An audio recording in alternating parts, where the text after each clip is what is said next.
family, but not by DNA. Dave and Adam are two of a kind, and they wanna borrow some of your day to talk into your ear holes about midi-chlorians and roller coasters. Those two things are unrelated, but so are they. They're unrelated at birth, like most people who aren't related. Unrelated at birth, but they're brothers in a brotherly way. Now it's time for the phenomenal brother and the golden voice of the South. They're brothers from different mothers, but they're both really proud to be unrelated at birth.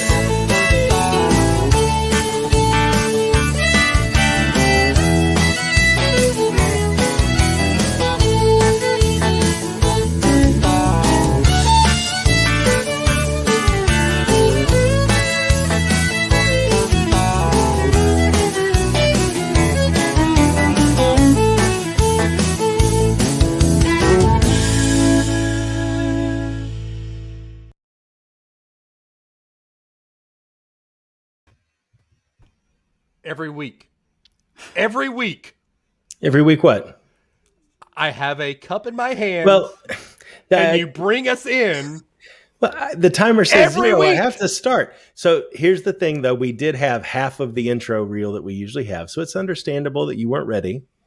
But I think I would advise you next week to just look at the numbers on the screen. But I need my coffee. I have, look, you have a minute and 26 seconds to drink the coffee. It's not even bourbon yet. Your coffee turns into bourbon? I mean, do you sit it out long enough or? Oh, yes, got it. It's not time for bourbon yet. Not my coffee's not bourbon yet. Right. Hey, Adam. Yeah. This one's for you. I hide him away with Dr. Seuss will combat him. Please, sir, leave. For those that have not heard of us yet, for our new followers, we are unrelated at birth. I am Dave Adams, the golden voice of the South, the human jukebox, but you'll hear more about that later. He is the phenomenal brother, Adam Joseph Russell, and she is a guest. Now, this is our friend, Rebecca Johnson of Supergirl Radio. She is on tonight because we are going to be talking about the DCCU, right? Yeah, if you're talking about the films currently, the fans refer to it as the DCEU, but Warner Brothers doesn't refer to it as such. What does the E stand for? Extended, the DC Extended Universe. That's Warner Brothers refers to it as the cash cow, but we'll get into that later. Don't be suspicious. Don't be suspicious. I just will throw this out there also for those that don't know. Some of Adam's paycheck does come from Marvel, and my green screen is starting to get a little. I'm not biased. I have an honest opinion. It's okay. It's all right. It's all right. Hey guys, speaking of my green screen for a second, I want y'all to pay attention to something. Something very, very important happened today. Dave wants to give this a moment of silence on the show. Oh wait, what happened, everybody? Oh, just bring it back to me. Bring it back to me. I didn't click anything. I did. See, this is what happens when you click the button. This is why you don't click the buttons, Dave. So tell us what is this? What is this, Dave? Yes. Yeah, the front's going to come in about 8:00 and bring some rain through the area. We get it. So what is this all about? Now, EA Sports College Football is back, baby. Oh, you scared me. My goodness. I'm so excited. I'm so excited. It'll actually work on your Xbox instead of your 360 too. I know. So what's funny is, me and my buddy Kerry and Turbo and all of our other friends there, we've got a text group that we used to just go through and talk wrestling and everything. But this afternoon, I was upstairs getting lunch. My wife had just gotten off of a phone call. And I ran downstairs and screamed like a little girl, like it was Christmas morning. Were you doing this? At me and said, Yeah, I did. I said, Amanda, it's happening. Oh my God, it's happening. It's happening. I can only imagine what ran through her mind. First off, Amanda thought, what's happening? Is Ellie okay? Is Harper okay? And then I told her, she said, I thought you were dying. All this excitement just for that? I said, honey. Oh, honey. Yes, I wouldn't be that excited if I was dying, but she probably misunderstood. So I think I told you this. I was super excited when Luke, spoiler alert, Luke showed up in Mandalorian. Sure. I was probably more excited when I saw that tweet today. Yeah. As much as a part of your childhood, your teenagehood, collegehood, and past post college. Todayhood at about 3:00. Yeah. Carrie says it's happening in 2 years. I don't care. I'll be 41 and I will still be playing video games. It's good to have. May I ask a dumb question? Sure. Yes. I have a dumb. So if college football is back, where has it been? I'm not a gamer, so is this Madden? What is this? Basically. So it's college. It's video games with college football engine. So in 2012, Adam, 2013, I want to say 13. Some players sued the NCAA and EA Sports because the likeness of the game was too close. And it's NCAA. You can't make any money off your likeness or anything like that. Right. And so instead of really following through with the lawsuit, they just said, all right, fine, we're not going, instead of paying you, we're just going to pull the game. Yeah. And so we haven't had a college football game since 2013. So what are they doing to rectify that? Are they just not using players that are currently playing? No. So the NCAA has, and people are going to have to talk to me about this in the comments, but the NCAA has said at some point in time that they are going to allow players to get paid and allow players to get some commercial advertising money. Oh, wow. There has to be a pretty clear path, though, for them to announce that. Yeah. Because if they announce it and then retract it, it's not going to be good. I mean, obviously. Yeah. I mean, you got guys like me. And like Carrie says, we get Geek Night again. Exactly.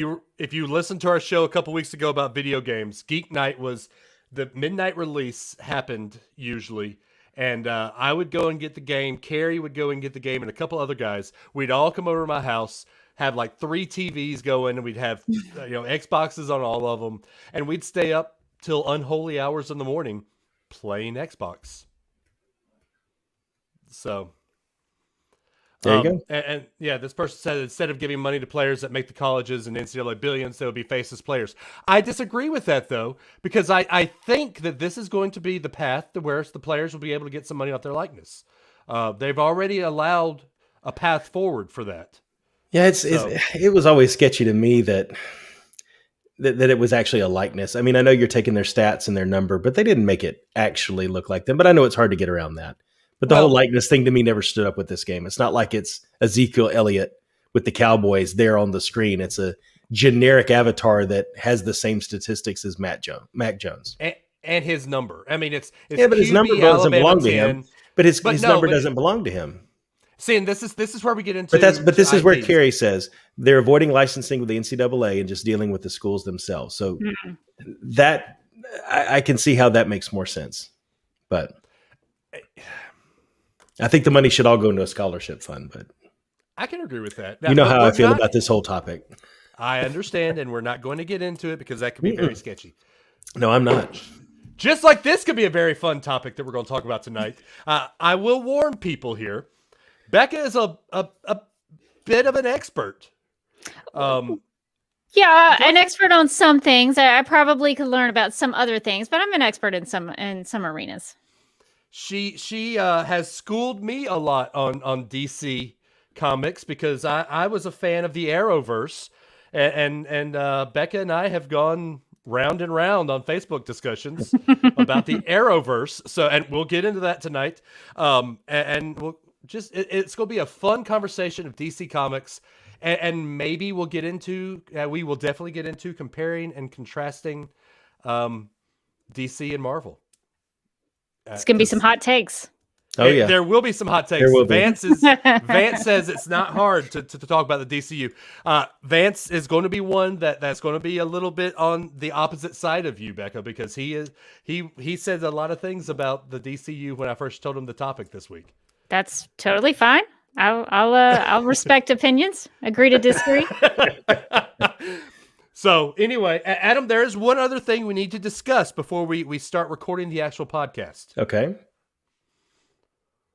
Why does our screen look different?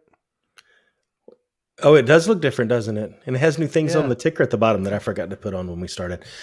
So we are part of a media distribution group, I guess is a promotion group is a good way to call it, called Hangin' with Web Show. And they basically have about 15 or 16 podcasts that are part of them. And we all cross promote. They do a pretty good job of going out on the socials and making sure that word gets out. And really, it's just a place that's all about giving a broader audience to podcasts like ours that are trying to get started, trying to get on their feet, that kind of thing. So we're streaming now to 2 YouTube channels, 3 Facebook pages, a Periscope, and their Twitch, since we don't use our Twitch anymore for undisclosed reasons. And Twitch did not work very well for Unrelated at Birth. And night one as well, the very first night, in the very first few minutes, actually. But yeah, we're trying to get a broader footprint and bring some more people into the sibling hood and just see how it goes. So it's an exciting thing. Yep, very exciting. And I just want to tell people, if you've been with Unrelated at Birth for a very long time, it's not been around for a long time, but if you've been with Unrelated at Birth from the beginning, nothing will change. We are still going to be Goofy Dave, Serious Adam, calling Dave on his crap. That's true. Type show. Just destroying him at trivia, that kind of thing. One of these days. One day, Alice. One day. I love it. All right. So we are going to get into the show. And for those that are just watching us for the first time, we shoot a little crud at the beginning of the show. Then you will hear me count down 3, 2, 1, like my former broadcasting background does. And then we go right back into recording a podcast. We will still read comments, talk comments, and interact with everybody. And then after the show, we'll hang out a little bit longer. Yeah. So, all right. Are we ready to do this, Adam? Let's do it. Becca, are you ready? I'm ready. Let's do it. Okay. All right. Recording the show. Get your hands warm. Wait, do you have your podcast juice ready? No, I don't. I had. Okay. Get it set. It's not the. You keep doing it in the mic, and it's not the same. Just for ambiance, I got to do it. See, that's better. The other one just sounds like. But like that, at least you'll get this. There you go. I like the clink at the end. That made it. Otherwise, it's just water. For those wondering, in an audio sense, Audio Veritas. For those wondering, Dave's podcast juice is the brown water. It's bourbon. Okay. What? No way. In 3, 2, stop laughing. 3, 2, 1. And welcome everybody back into another exciting and fun Unrelated at Birth. As always, you've got the one, the only, the golden voice of the South, the human jukebox, Dave Adams, all the way from the top of the state of Alabama. That's right, in Madison, Alabama, in the only Unrelated at Birth podcast studio.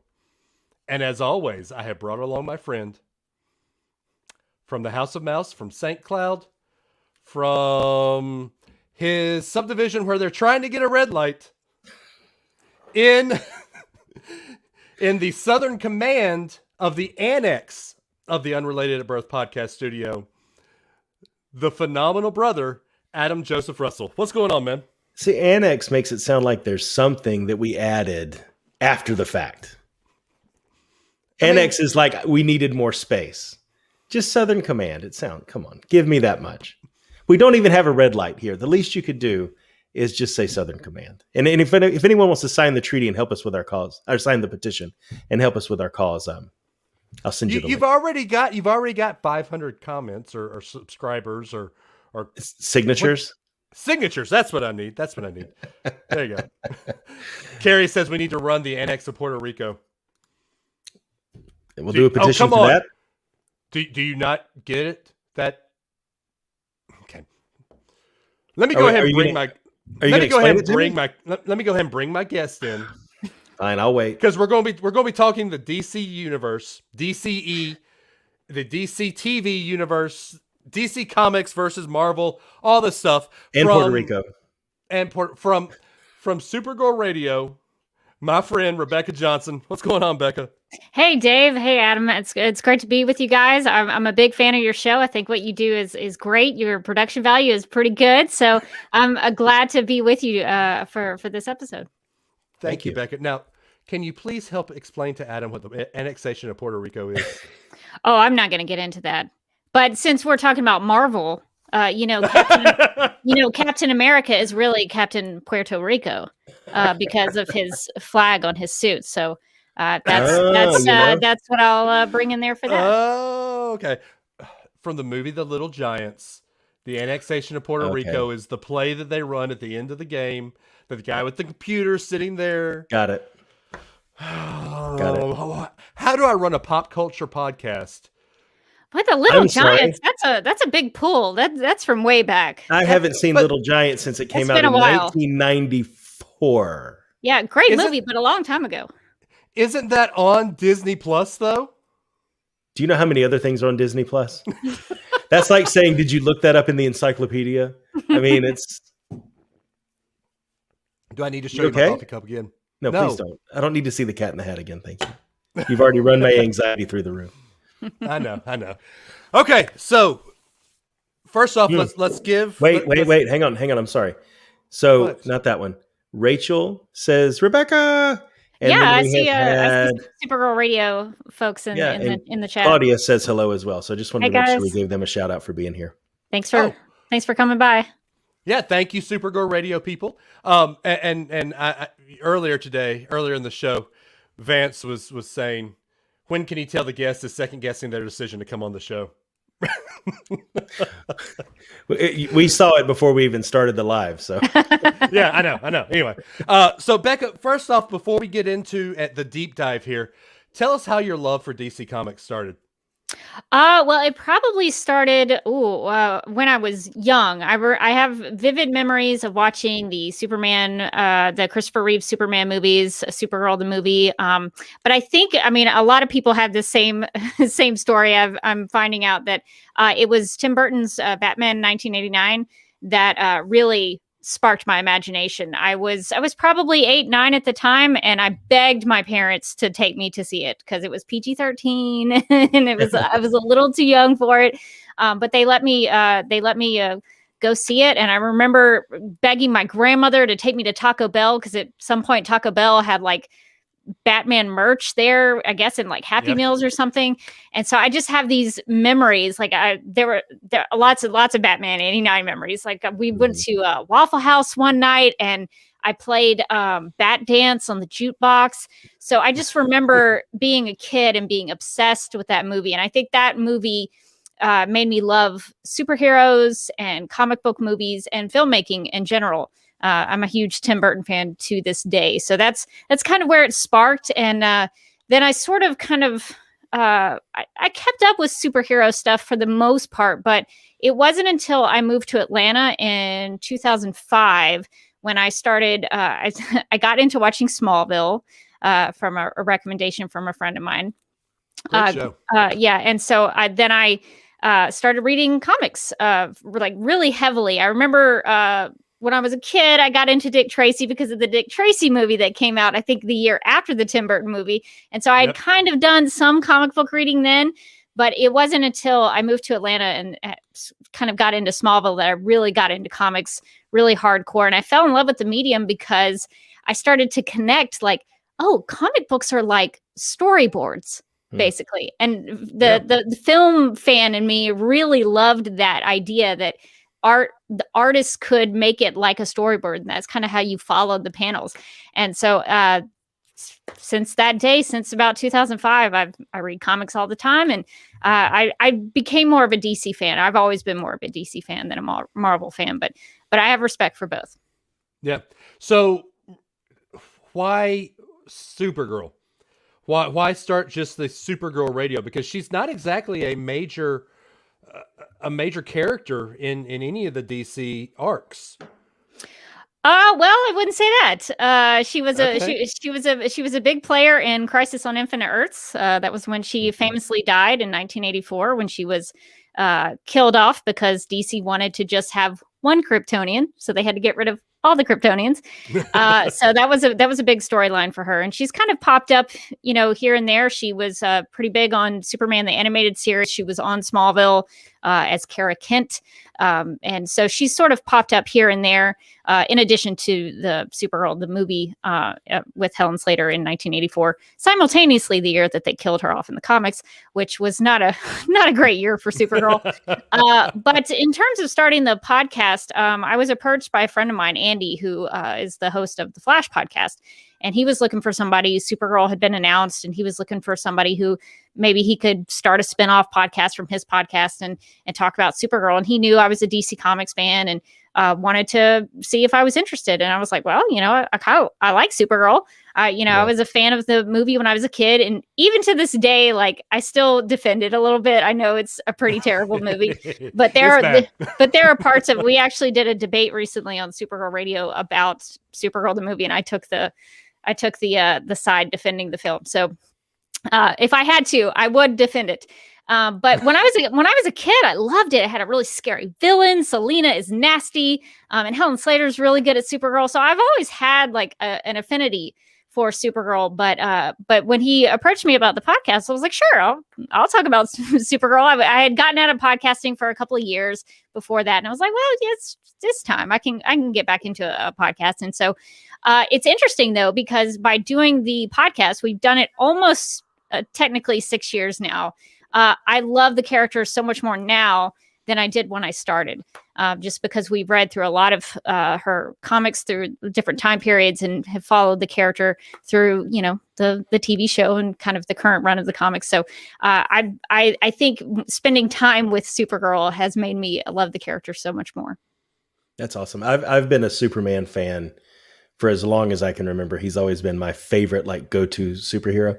And you'll find out in our conversation, maybe leaning a little bit more towards Marvel, less than DC, but Superman to me is just like that timeless kind of character. I think Supergirl could fit in that same kind of vein too. I don't know what it is about it. Because it came out, Superman and all that whole storyline came out, 30s? I think was the first appearance in the comics. And 1938. Yeah. Has always held to me. He's been like the best. Him, and then I got into Batman later on, but yeah, Supes was always my fave. We can get in that conversation later. I will say too, a little sentimental moment. In fact, I'll have to grab this here. I can talk for a second. You can be able to hear me as I'm walking this. This makes for great podcast. It does, right? I'm hoping I find this as soon as I'm walking over this way. I feel like I'm at that place at Disney's Hollywood Studios where they used to act like they were cutting your hair. You put on the headphones. I don't know if you guys remember that. No, I have never done that. Yeah, walk around the microphone. No. Okay, so as a graduation from high school present, I was gifted this. And if anyone's not seeing it, it's just a random Superman comic book. It has no monetary value. Is that with the long hair after the return of Superman? Yeah. So that would have been 90s. Or, no, he doesn't have the long hair there. Oh, okay. This is 90s. I would guess it was 99. June of 99. So when I was, I want to say I was 5 or 6. My 5th birthday, I had a Justice League party. And my mom's business partner would always come and play Superman with me. Oh, cool. And that was something that she always did. So for my senior year of high school, she gave me this. And tying it back to how I was raised, we're all Christians on the show. We're all, conservative values and everything like that. She said, I want to give you this. This has 3 main reasons to look at this. One, selfishly, I want to give you this and say, I want you to remember me. I want you to remember the times that we shared when I was at your house and we always played Superman together. 2, I want you to remember that there is no real Superman. No man is supposed to do it all on his own. And 3, I want you to remember there is a super god. And it's cool how these characters that we've always grew up with, we know their stories, they become woven into the fabric of our lives. Just something small like that can become a huge teaching moment just for old people like us, 40-year-old, 39-year-old, 40-year-olds like us, that it's stupid characters, but we relate to them. That's an awesome story. And a lot of people, like, I've had many disagreements and civilly and uncivilly disagreements about this. But I mean, Superman has a lot of Christ figure imagery that has come with him since, most famously since Superman the movie, when he's sent to Earth, and a lot of people will talk about the Moses connection, which is obviously there as well. But they intentionally wrote, I forget the screenwriter's name, but he talked about in the audio commentaries for those movies that he intentionally put some Christ figure stuff in there, and that spanned into Superman Returns and in Smallville. It's been in the comics. You see that in Zack Snyder's take. So a lot of people want to fight me on that for some reason. I'm like, I'm not making it up. It's there. You see Tom Welling hanging from a cross on Smallville. I'm not making this up. So I think it's cool that those connections are there, and that you found meaning from that. That's awesome. Yeah, but it's literally in Man of Steel too. Like when he backs out and floats over Earth. I mean, he stretches his arms out. That kind of stuff too. So anyway, I'm there with you. Go ahead, Dave.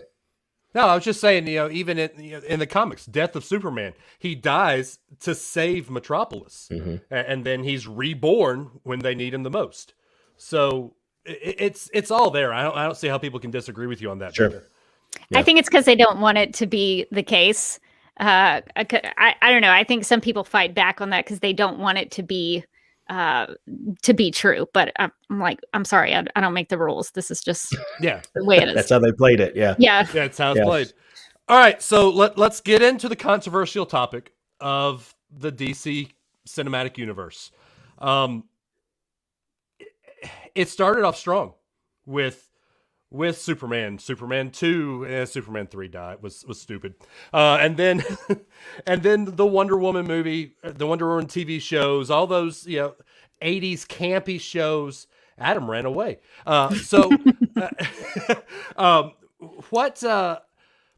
What's gone wrong? What's gone right? What do you think is, where do we go? Why are we here? I guess is the biggest question. That's a really big question. Let's go. Get into it. I mean, there's a lot of things, right. I mean, if we're going to go all the way back to, Christopher Reeve, we could go back to the serials of the 40s if you wanted to, really. But I think there's good and bad things in all of those, in those iterations. A lot of people hold up the Christopher Reeve movies as, the greatest Superman stuff in the world. There's a lot of problems in some of those movies. You go back and watch Superman the movie. It does not hold up in some parts of it. But there's some good things and bad things about all these takes. And I think a lot of the storytelling, especially, are we talking specifically films or television? No, let's go everywhere. Let's hit it, because that's one thing that people say is Marvel gets it wrong on TV, but DC gets it right on TV, whereas vice versa with movies. See, I think there's a lot of discussions to be had about that, because especially on the DC side, a lot of people will say that the Arrowverse is, knocking it out of the park all the time. And I talk about the Arrowverse every week, and I can tell you that is 100% not true. They are not knocking it out of the park every week. There's lots of problems. I know Dave and I disagree about Arrow. About a lot of things. Killing Black Canary off was the dumbest thing they could have done, and their ratings tanked as a result of it. And they brought her back to try to save the show. So I'm always going to have a little bit of bitterness about what they did to my girl Laurel Lance. But Arrow season 2 is one of the best seasons of television, bar none. I'm just going to put, it's not hyperbole. It's a great season of television. It's Oliver Queen versus Deathstroke. It's awesome. but then there's also season 4, Exactly. So even within specific TV shows, there are pros and cons to them. I mean, Supergirl has had its fair share of issues. Seasons 1 through 3, awesome, love them. Season 4 and 5, I suffered through them. They were very difficult to watch. If it wasn't for the podcast and having fun discussions with my friend and co-host Morgan, I think we might have quit it. I don't know. But it's one of those things where it's like, it's not an all or nothing thing.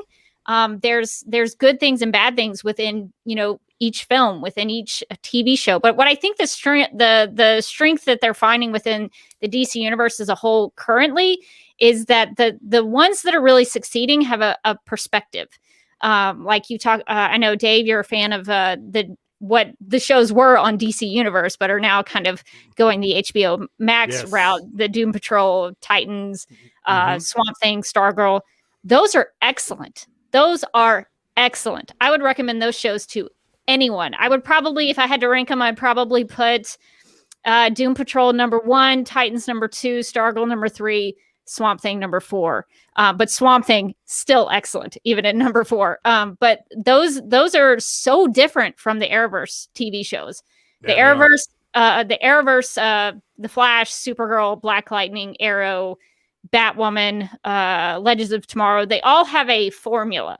It's like you have the lead character and then you have their team. And it's basic. That's the show.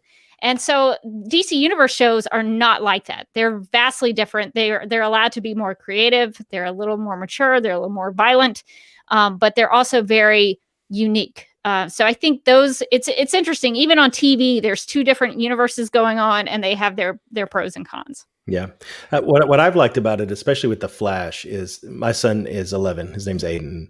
He loves The Flash, everything about it. And that show is approachable. Like for a kid his age, he can watch that and it's not horrible. I mean, he's watched Endgame and things like that on the Marvel side. So he's heard worse, when it comes to that kind of thing. But I've enjoyed watching him enjoy that. And I think that's one thing for me is that there's that CW kind of show that DC has that Marvel doesn't. Like some of the things that are out there on Netflix for Marvel, I would never in a million years let him watch, but DC at least has that, and then another tier above that. And I think that's one thing I've appreciated out of DC is that there is something I can share, with him and not have to feel like I have to earmuffs every, few seconds or fast forward or things like that. Don't let him watch Titans at all. Oh yeah. Yeah, exactly. Yeah. No. Yeah, we're sticking to Flash right now. We're just at Flash right now. Yeah. Well, yeah, that's a really good point. That is one of the strengths of DC is that they have a lot of material for every age. Young girls can watch DC Superhero Girls. Justice League Action is also. There's a lot of animated things for young kids. Lego Batman, lots of different, even some of the animated movies are a little more mature. So if you don't want to watch the baby Lego movies, you can watch Justice League War or whatever it is. So so there's a lot of animated stuff. There's live action stuff. There's different different takes, even within the live action TV. Like Gotham was a very different take on the DC universe, which I love. So I think that's one of the strengths is that there's something for everybody if you just pursue it. Yeah. I love that you mentioned Gotham because as soon as you did that, I don't know if you saw Carrie's question come up as you were saying that. He said, when time permits, I'd like to ask about Gotham and why we haven't seen more shows like this in other spaces in the DCU. Personally, I feel it was the freshest take on the Batman story and thoroughly enjoyed every season of it. I 100% agree, Carrie. That show, it was interesting. It was very violent. People got poked in the eyes a lot, and for some people it was very dark. It was set in nighttime scenes a lot. And I'm told by Rotten Tomatoes that if you have nighttime scenes in a show, that's bad. They should all be daytime scenes. That's what Rotten Tomatoes tells me. Don't ever put nighttime scenes in your stories. Nice. Rotten Tomatoes doesn't like that. But Gotham was really interesting because they would take the stories, like Mr. Freeze and his wife, Nora, and they would flip them and do their own take. And even though it was different, it still felt so honoring to those stories. It felt like it was very reverent to, like, Scarecrow had a really unique backstory. Penguin was awesome. They did some really, really interesting things with the Riddler. So I really appreciated that it was so different, but it also felt very familiar. And they did everything they possibly could with the Joker character. So many different variations on Joker. Yep. Yeah. Gotham was such a unique thing. And I think you had to really be invested in seeing it through, because I think some Batman fans didn't take to it right away, but it got really good sort of in the middle of season 1, and it just took off. And so I highly recommend, if you love Batman, watch it, because what they did with the ventriloquist and Scarface is still one of my favorite things that any DC TV show has done. It was so amazing. So I highly recommend Gotham.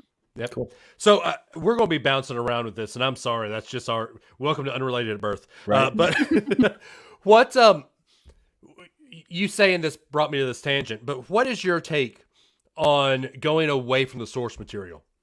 You know, there's so much Batman source material. There's so much Superman source material, but DC and Marvel at some point in time go away from their source material just to gain not comic book nerds like us. Yeah, that's a really good question. And that was something that I was thinking about when Adam was talking about The Flash, because The Flash has been, I think it's one of the more comic booky shows that the Arrowverse has, because Legends of Tomorrow does whatever it wants to do. Yeah. Batwoman has now in season 2 sort of strayed. There is no Kate Kane anymore, which is fine if that's the story you want to tell, but that's not what comic book fans come for it for. Supergirl has really strayed from it, and it's a source of great frustration for me. They had Snapper Carr on the show for a full season. He snapped 0 times, and that's his whole thing in the comics, is that he snaps. There's a lot of issues that I have with some of those shows where it seems, especially my big issue with Supergirl is I feel like I hate to say this, but sometimes it feels like they've never picked up a Supergirl comic in their lives. And it's very frustrating as a Supergirl fan, because there's going to be a million Superman shows. Every 5 years, they're going to make a Superman TV show. That's just the case. Yeah. Supergirl may not get this chance again. And I'm sorry. I want to see Comet the Super Horse. I want to see, you had 5 seasons of the Department of Extra Normal Operations, and you didn't have Director Bones on once. He is the DEO, and you didn't put him on the show. So there are things like that really kind of frustrate me. But I'm also willing to go with whatever story they're telling. If they do it in such a way that it's a really well-written story, then I'm fine with it. The problem with shows like Supergirl is they're not usually well written, so it's I don't even get that. So I think I'm kind of an unusual person in the DC fandom, that I'm willing to go with any kind of take as long as it's a good story. That's why I'm a fan of like Zack Snyder's DC films, whereas some people might not be. But I'm willing to go with it if you do a good job and it's well executed and well written and you tell a good story. So there's a lot to talk about with that subject. And I think that's where for me with DC, I struggle a little bit because I feel like they're more willing to go down. Because like you said, in the source material for Batman, there's so many different storylines, and especially the Joker. There's so many different takes in the comics themselves. I don't know about those. I'm not as well versed in the comics and the storylines and things like that, like you guys might be. And so when they come out with one that's based off of one of those, I'm like, really? We're doing the Joker again, or we're doing the Batman again? But folks who are in the know are like, oh, wow, we finally get to see that take. Like you said, they use it like a storyboard. Now we're going to see that in a film form. But for me, it feels like another Batman movie, And I think that the one thing, and I'm not going to harp on Marvel a lot, I think the one thing for me, the payoff of the whole Infinity Stones Thanos thing, that it all connected and paid off. I feel like that, and I know Zack Snyder, you mentioned Dave, had a 5-film idea, right? Mm-hmm. DC needs, to me, the more casual type fan, I feel like they need something more like that. And hopefully, I know the Justice League and all of that was supposed to build, but it doesn't really feel like it's going to now. I don't know. Maybe it was the CGI mustache. Just doesn't feel like it was going to build the same way. But I give it time. Having conversations like this with you guys has opened my eyes to the fact that there's a reason often that there's another one of the same character getting a new take like that.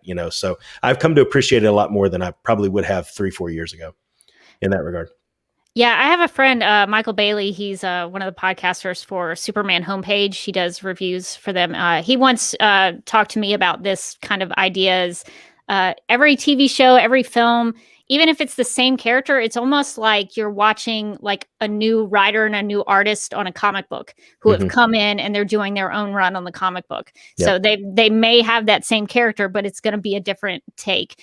And that's what I like. I like that DC, especially. I know Marvel tried to connect all of their TV and film things to the detriment of some of their storylines, like bringing what's his face Coulson back to life. I was like, really? That was like the whole emotional investment in that first Avengers movie, and then he's alive again. Okay, whatever. Yeah. But I like the ability to watch a different version of the universe. Like maybe I'm not as big of a fan of Tyler Hoechlin's Superman, but I love Henry Cavill's Superman. I can go and kind of enjoy that a little more, and I can pick and choose whichever one I like. So I think that's kind of the advantage of the DC stuff and the multiverse that they've created that sort of came to a head in the big Crisis on Infinite Earths crossovers, that there's so many different versions.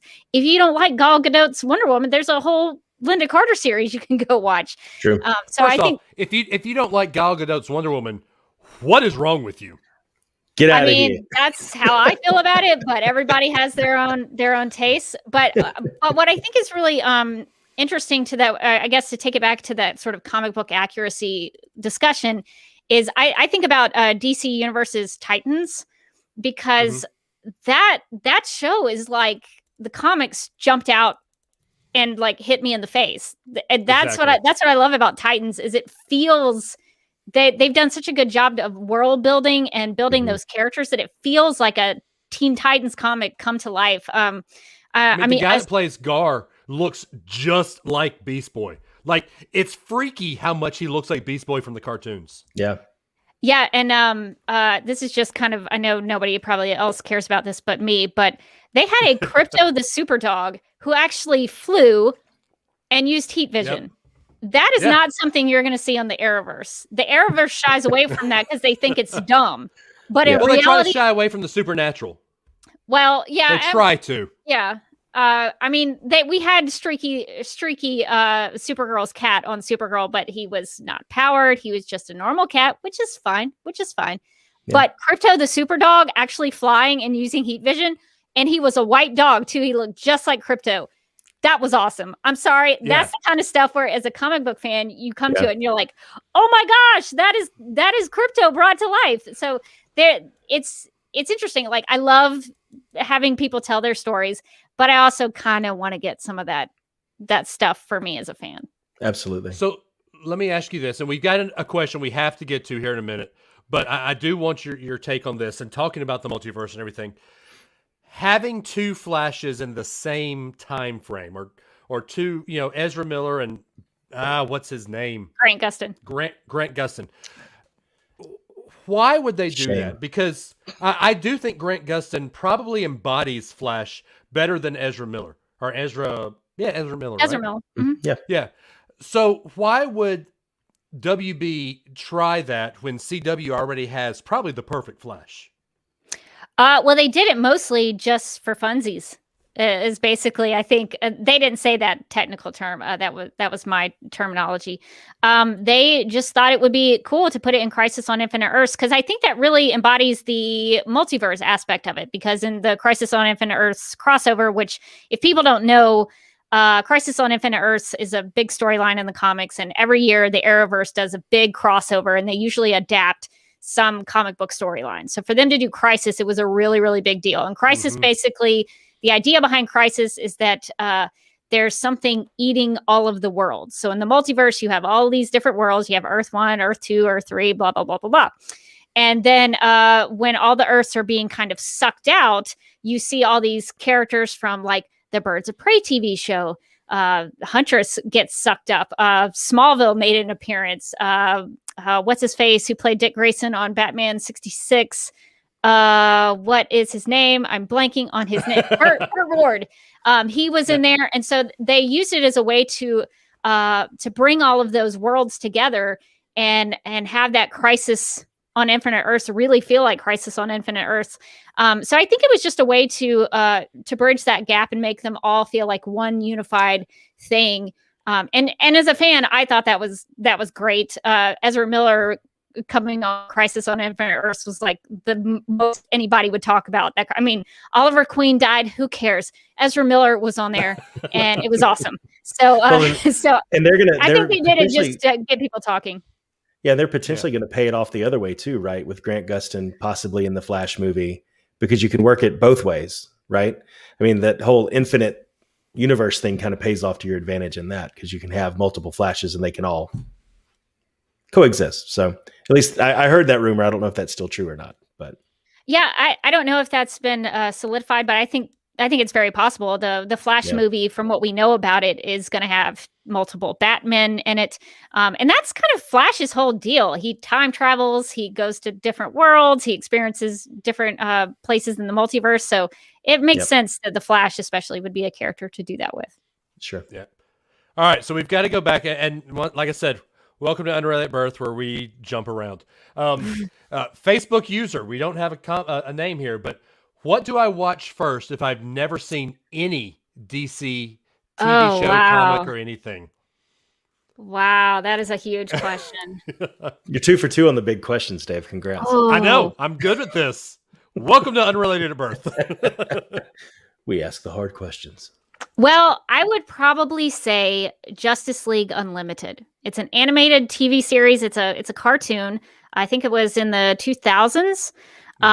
That show does a really good job of introducing you to the world of DC Comics. It has it's basically set around the Justice League, and so you get to meet different members of the Justice League, not just Superman and Batman and Wonder Woman. You get to meet Black Canary and Vigilante and Booster Gold. So there are lots of characters that are in there. That it gives you a really good introduction to the DC universe and who the characters are and what their relationships are together. And it's a really well-made show. It's done by Bruce Timm, who is a legendary animator in Warner Brothers Animation. So I would probably put, if you're okay with cartoons, I know some adults kind of snicker at watching cartoons. Oh, come on. But Justice League Unlimited is fantastic. It has one of the best TV show theme songs of any TV show. I don't care, live action, animation, whatever. It's a great theme song. And it's just a really well-made show. And it has some of the most iconic DC voices like Kevin Conroy in there as Batman. So I would probably put you there first. And then once you want to get back into other things, you can expand it. I would probably point you to, if you're a Superman fan or a Lois Lane fan, I would put you the New Adventures of Lois and Clark, The New Adventures of Superman. It's one of my favorite TV shows. I know some people think it's cheesy, but I love it. It's awesome. So I mean, just kind of, I think I would start you on JLU, Justice League Unlimited, and then from there, just pick who your favorite characters are, and then just go explore the various movies and TV shows based on those characters. JLU isn't meanwhile. Oh, is that? I have to hear that. That needs to get incorporated Super somehow. Super Friends, yeah. Yeah. Meanwhile, I had a Super Friends birthday party when I was 3. Yep. Those were the days, man. Yeah, that's what I say. I wish I had pictures of this. My aunt, I told y'all earlier, I had a Justice League birthday party when I was 5. My aunt dressed as Wonder Woman for me. And showed up. Wonder Woman. You have to sing it when it's that long ago. I know, but it was awesome. All right, so Adam, you mentioned it earlier, and we talked Flash because of his time travel and stuff like that.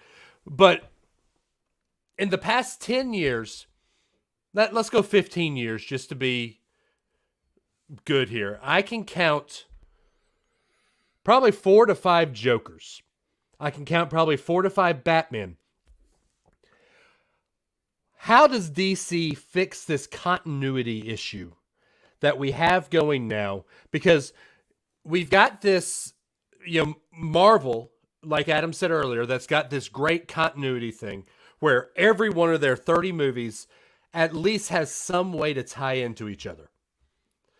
But DC has Joaquin Phoenix Joker. They've got Jared Leto's Joker. We've got Jack Nicholson's Joker, even though it was 30 years ago. We've got all these Jokers. We've got God, I hate George Clooney, but George Clooney Batman. We've got Val Kilmer Batman, Michael Keaton Batman. We've got now Robert Pattinson Batman. We've got Ben Affleck Batman. We've got Mark Hamill Joker. Sorry, forgot to mention that. So how dare you? He's one of the best Jokers ever. He is? No, Shame not one you. of the best. He is the best Joker ever. Yeah, somebody mentioned Batman the animated series in the comments. Shout out to Mark Hamill. How do we fix that continuity issue that DC has, where Marvel has got this perfect plan going forward? Is that a question for anybody? Anybody or talk you? amongst yourselves. Oh, okay. You are the DC person here, Becca. Come on. Well, I would argue that you don't need to connect them. You don't have to have a continuity cut, because I think the advantage of that is because for example, with the Jokers, you have the Jack Nicholson, you have the Heath Ledger, you have Joaquin Phoenix, you have Jared Leto, you have all those Mark Hamill, you have all those Jokers.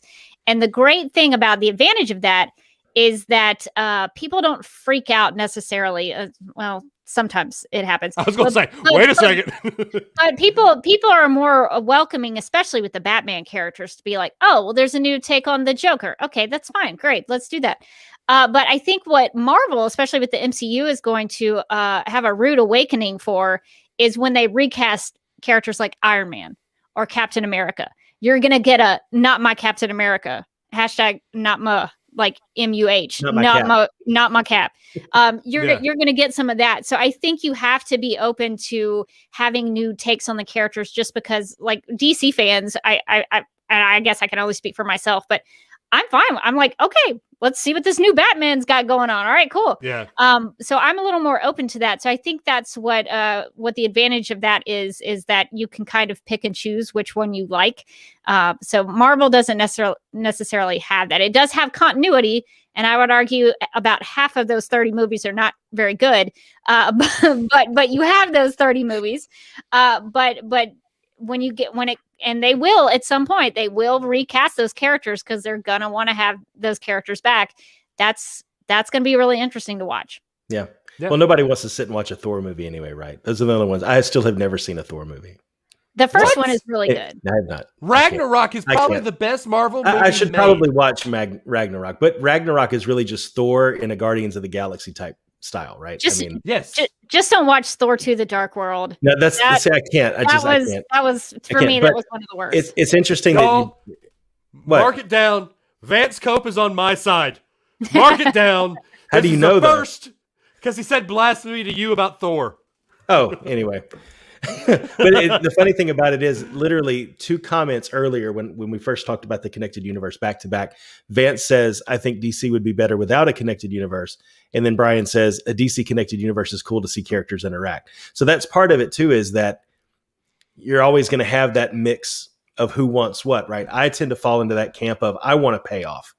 If I'm going to sit through Man of Steel and Batman v Superman and then Justice League, I want a payoff. And for me, the whole Steppenwolf, the way they portrayed Doomsday, none of that was, to me, a satisfying payoff for me, because I enjoyed Man of Steel so much. I think, and me and Dave have argued about this before, I think Man of Steel is the best Superman movie. 100%. Because instead of, Christopher Reeve was great. You got comic book Superman brought to life, bulletproof, and he's, doing all that stuff. What Man of Steel gave, you saw the joy when he flew for the first time. You saw the agony when he had to break General Zod's neck, that he actually had to do something bad. Like, he's human, he has, not human, but I know he has the humanity of him, and the feelings that he brought to it, I think, is what makes it the best. I just need, I guess for me, the payoff. Like, if you're going to string things together, I want there to be something. And I feel like they kind of lost that with me with Man of Steel, Batman v Superman, and Justice League. But I've been trained by Marvel. You shortchanged her. How's that? Tell me your Martha take. Oh, I hate the Martha thing. He said, Martha, all of a sudden I'm going to forget everything we've done for the last 3.5 hours. And I don't know. It didn't work for me. It's one person's opinion, though. It's one person's opinion. It just didn't work for me. Do you know that that's the first time since 1938 that someone has actually put that in a story, that the characters both had mothers that had the same name? The first time anyone in the history of DC Comics has made that connection. So I think that's pretty brilliant. I think the connection is cool. Yeah, it harkens back to their beginnings. I think that's totally cool. But it's just the execution for me. Just I don't know. Well, I just to go back to something you said earlier regarding Christopher Reeve. I would be careful about saying the comic book Superman, because Christopher Reeve was the Silver Age Superman. So you have that, and Silver Age Superman is kind of a jerk, to be honest. But that's kind of and Helen Slater's Supergirl is basically Silver Age Supergirl come to life, Linda Lee. So you have those versions representing a certain time period, but Henry Cavill's Superman is just as much comic book Superman as Christopher Reeve's is. That's because Man of Steel is based off the John Byrne Man of Steel series. So it pulls a lot from there. You got Kellex, you got the whole way that they birthed babies. The destruction of Krypton is very similar. They even say things like Lady Lara in the comics there that they do in Man of Steel. And even Batman v Superman has a lot of connections to the death of Superman. And I think Superman Peace on Earth. There's also Superman Birthright connections in Man of Steel. So those are comic book connections as well. So I always kind of worry when people say comic books something or other, because you have to look at it as, what are these comic books based on? Well, I guess I'll put it like what this. The time period is. I totally get what you're saying. I'll put it like this. Christopher Reeve's Superman wore the same pajamas I wore when I was 3. It looked like what a 5-year-old would expect Superman to look like and do. It was kind of that popcorn and candy, really saccharine kind of version of Superman is more what I mean by that. Yeah, it's the Superman that you see behind me. Exactly. It's the one that was on your underoos. Right. Yeah. What do you mean was? TMI, dude. All right, what's the next topic? I do want to get your take on this, Becca, because I know that you are I know you probably have a strong take on this. Batman. There's Adam West, campy Batman. There's Michael Keaton, decent Batman. There's jokey Val Kilmer and George Clooney Batman. And then there's Christian Bale, I'm going to kill you, mother Batman. What is Batman? And what should Batman be? Wow, you are asking me really big questions. Number 3. Oh man. Well, Batman, I think the great thing about all of those iterations is that they all kind of have an essence of Batman, and Batman has been redone and redone and redone. So you have so many different. You forgot to mention Lego Batman, who is one of my favorites as well. Yeah, Will Arnett, Will Arnett, Lego Batman. And also my boy Batfleck, Nightmare Batman is like the love of my life. He is my favorite. So if you don't know what I'm talking about, go watch Batman v Superman. He might also show up in Zack Snyder's Justice League, and I'm eagerly awaiting his reappearance because I love him so much. But I think Batman, you just have to boil him down to the boy who has a traumatic experience where he witnesses his father and his mother dying in front of him, and he seeks justice after that. And so I think if you have those core elements there, I personally feel like you can do whatever you want to with the character. You can have him be afraid of bats, and that's what he uses to become Batman. Or, you can have him in a bat cave with a bat computer that, looks a little silly, like in the Batman 66. You could have him with a red phone, or you can have him with, monitors all over his bat cave. It doesn't matter how you represent it, as long as you have the essence of the character. I think, and some people may argue what that essence of the character is, but I think it's just a little boy who wants to right a wrong and wants to make sure it never happens to anybody else. To me, that's who Batman is. All right, so we got a couple of things coming in. Deanna, we talked about Gotham earlier in the show. Go back and listen to our take once it posts here in a little bit. Carrie posts another great question. You and Carrie are knocking it out of the park today. I know, right? The question should be, who towed the line of Batman and Bruce Wayne the best? I need the answer of who portrayed both best. And that's tough. I have my answer, but Becca, you're the expert tonight. I want to know what your take is right now. I would say, I know this is going to be controversial, because a lot of people don't like some of his choices. But I'm going to say Ben Affleck. I thought the way that he handled, especially the way, and I'm talking about acting portrayal here. If you want to talk about like characterization, that could be a different conversation. Yeah. But Ben Affleck, his Bruce Wayne was Bruce Wayne, and his Batman was Batman.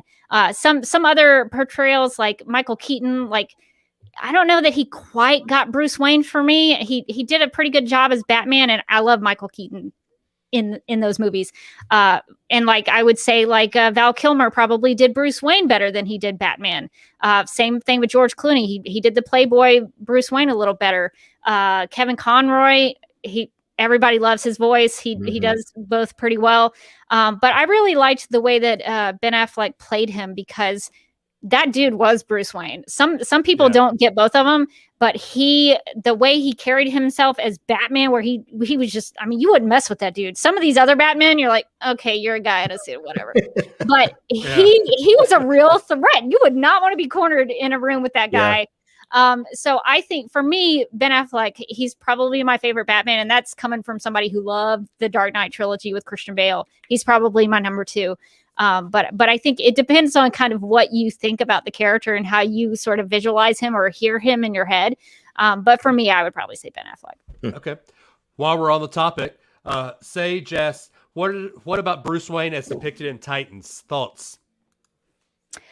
I think they haven't come out with the new season yet. So I think season 2 is when we actually see Bruce on screen. Right. I think I'm caught up. I think what they've done with Bruce is really interesting, because they've done a good job of establishing his relationship with Dick Grayson and some of the, I'm trying to think.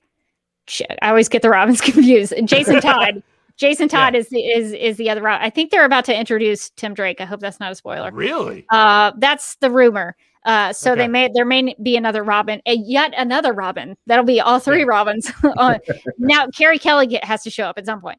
But I think they've done a really good job of making Bruce, because I think those characters like Dick and Jason, they're still kind of young. They're adults, but they're still kind of young. So they still have this kind of pent up anger about how Bruce raised them, even though I'm sure he did the best that he could. But I think it's really interesting because you don't see that a lot in the different iterations, to see that sort of family dynamic play out. And so I really enjoy watching that. I guess my only issue with all that is, if I'm remembering correctly, now tell me if I'm wrong, Becky, I know you will. But Jason Todd is the one that Joker kills, right? Yes, that's correct. And I don't like the fact that Dick Grayson and Jason Todd are playing with each other, because Jason Todd is supposed to be doing Robin while Dick Grayson's Nightwing. And Jason Todd dies before he even truly sees Nightwing, and so it doesn't have to be that way. I know, but I'm that guy that I want it like I'm the comic book nerd. I want to open up my comic on page 5 and see that yes, they're playing it just like it was written, and so it bothers me a little bit when they go off new source material. Well, and Jason Todd might not be Robin for too much longer. They sort of hinted at the. Is it Red Robin? Red Hood. What? Red Hood. Yes. No, Red Robin is yum. Yes, that's the. And I was also thinking of Red Hood. I was mixing those up. Yeah, I don't know much about Red Hood, but it sounds like they're sort of taking him in that direction. So there may not be a Robin for him much longer. Yeah. Okay, so we got another question that's come in from one of our HWWS TV co-hosts here. Favorite Superman TV series and why?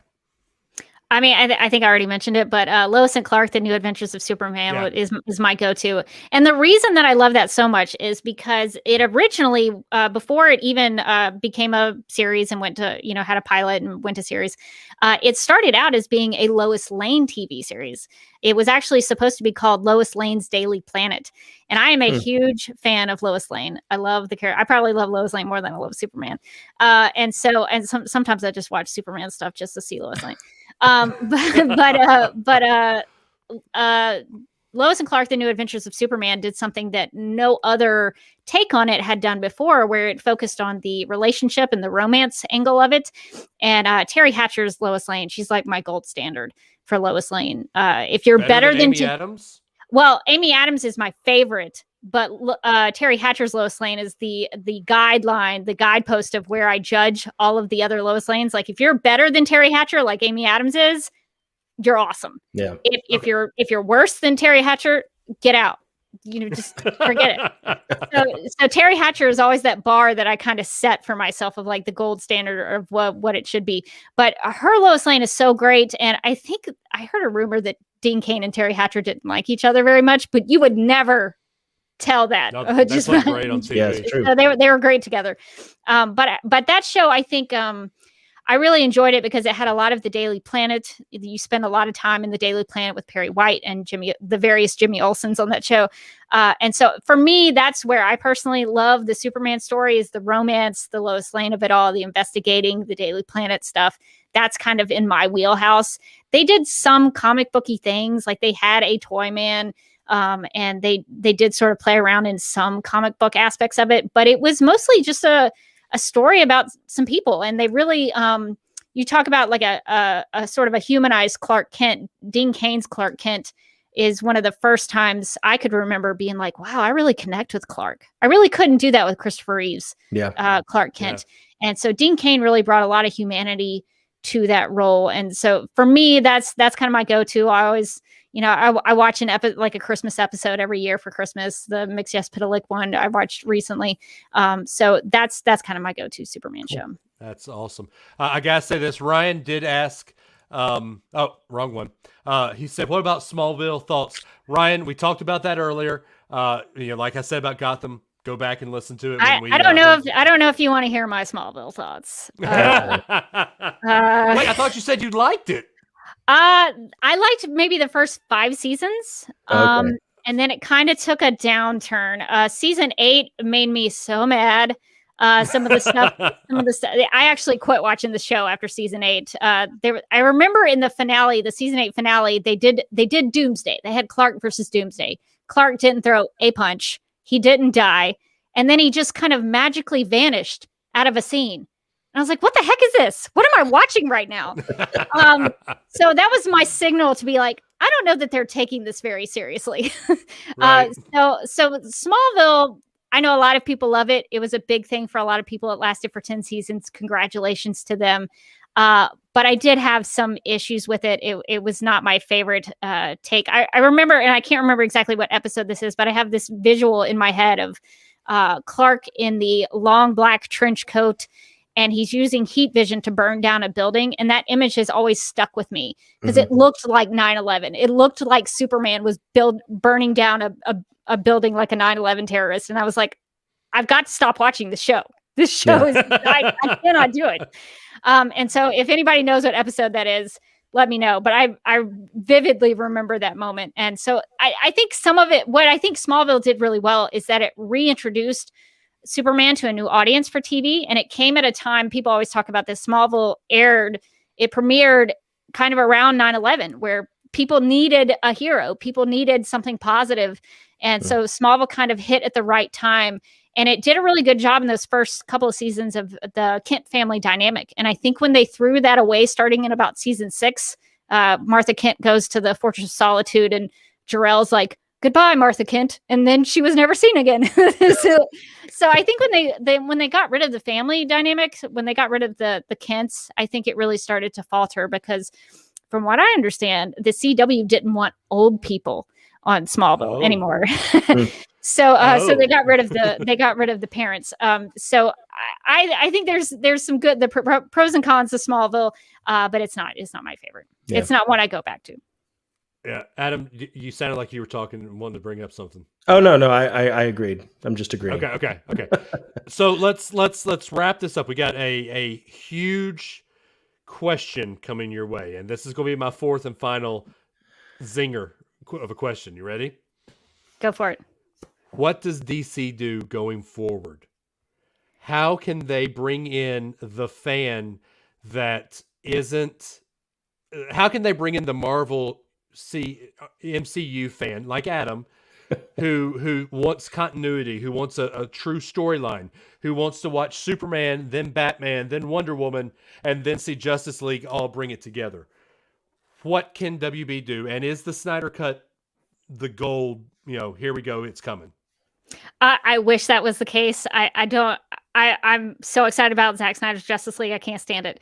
I can't wait. But it seems like WB doesn't want to have any more to do with that universe, which is to their mistake, because it has grown, especially because of the disaster in 2017. It has become more popular. People want to see more of it. So it's really a mistake if they don't pursue that. But I think in general, all you have to do for me as a fan is tell a good story. It starts with the story. And if it's not a good story, I'm not going to care about it. I'm not going to care about your characters. I don't care what special effects you have. I don't care, what your actor is in the role. If it's not a good story, I'm not going to care about it. The reason people love The Flash is because that first season is so good. Yeah. That is one of the best seasons of television ever. I don't care, a comic book, whatever. It is one of the best seasons of television, hands down. So I think you just have to tell a good story. When people aren't invested in the story and the characters anymore, they drop your show. They stop going to see your movies. The reason why I quit the MCU is because I didn't think they did a very good job and I didn't like the characters. So I just stopped going to see those movies. So I think it all starts with the story. So all you have to do is tell a good story, have a perspective, and be willing to do things that make the audience invested in what you're doing.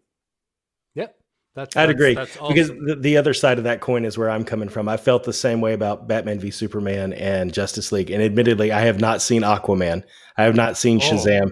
But they're the ones that everybody's like, oh, these are great. I quit before that though, and I have to come back and catch up now.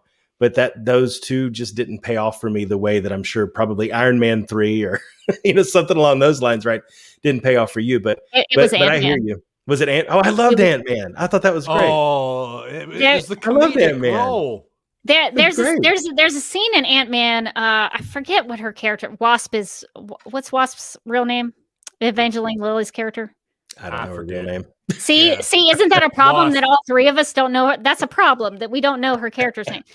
But there's a scene where she's talking to, I think, Hank Pym about the death of her mother. And it's a really wonderful scene. She has all these emotions and these feelings. And I was really getting into it. I was like, man, there's some depth to her character. I'm really kind of getting invested in what she's going through. And then immediately, Scott, what's his face? Ant-Man comes into the room, cracks a joke, and that's the end of the scene. And I was like, are you serious? Are you serious right now? Like, you had this really great, wonderful character moment with this woman. Yeah. And then you cracked a joke and pooped your way out of the scene. And I did not care for that at all. And I was like, okay, these movies are not for me.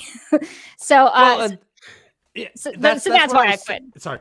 That's what I was saying earlier is I think I was talking with you about this earlier on Messenger. Marvel has done a great job of bringing in a non-comic book geek into wanting to see these movies because it seems like that.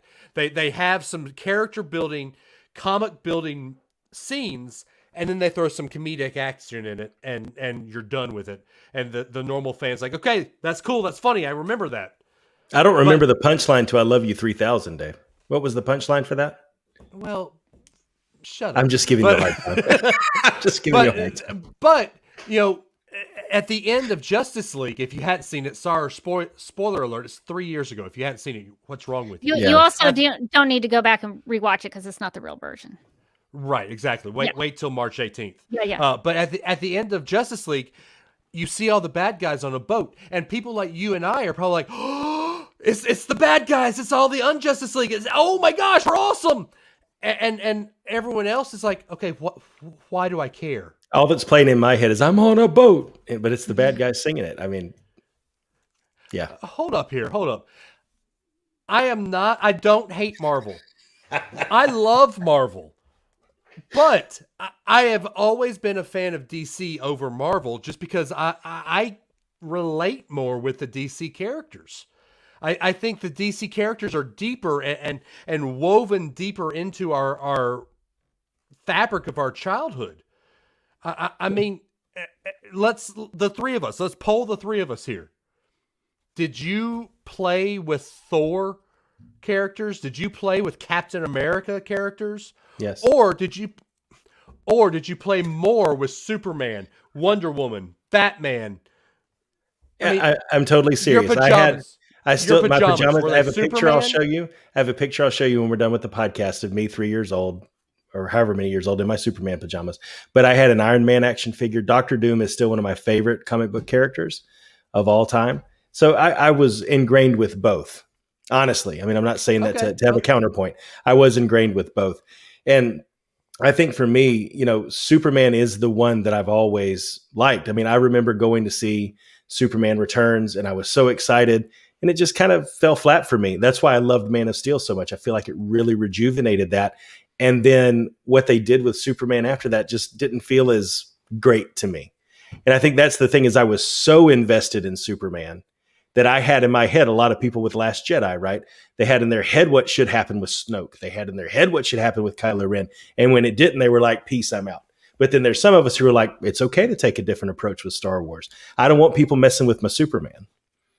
And so for me, that's why I felt that way when the second and third movie came out. So the problem with The Last Jedi isn't the different take on the story. It's because the movie's no good. The story's no good. It's a whole other episode. We're going to have that's the problem there, in my opinion. But you will find no detractors on this show. One. But yeah, I think that's a really interesting way to look at it is that there are characters that are in the zeitgeist and kind of things that we in our generation kind of came up with. I was raised on kind of the DC, you know, the Tim Burton Batman movies and things like that. But I also, when I was in college, I kind of fell in love with Spider-Man a little bit. And I kind of don't care about most Marvel stuff, but I love Spidey. So I think it is one of those things. I've done a lot of studying of C.S. Lewis stuff. And C.S. Lewis talks a lot about meaning and why great art is because you can find meaning in it. And so I think that's why things are so different for so many people and everybody has their different likes and dislikes is that if you don't find meaning in a story, you're not going to love it. So I think it kind of depends on what you take. I think you get out of it what you put into it. And so I also want to address what Adam said about, you know, maybe not finding meaning in Batman v Superman. What I think was WB's downfall is they did not trust in the plan as well as Marvel did. People don't remember, Marvel had stinkers at the beginning. Captain America, the first Avenger, only made $300 million worldwide. Worldwide, it only made $3. That is a flop. Captain America, the first Avenger, is a straight up flop at the box office. But you know what? They just kept going.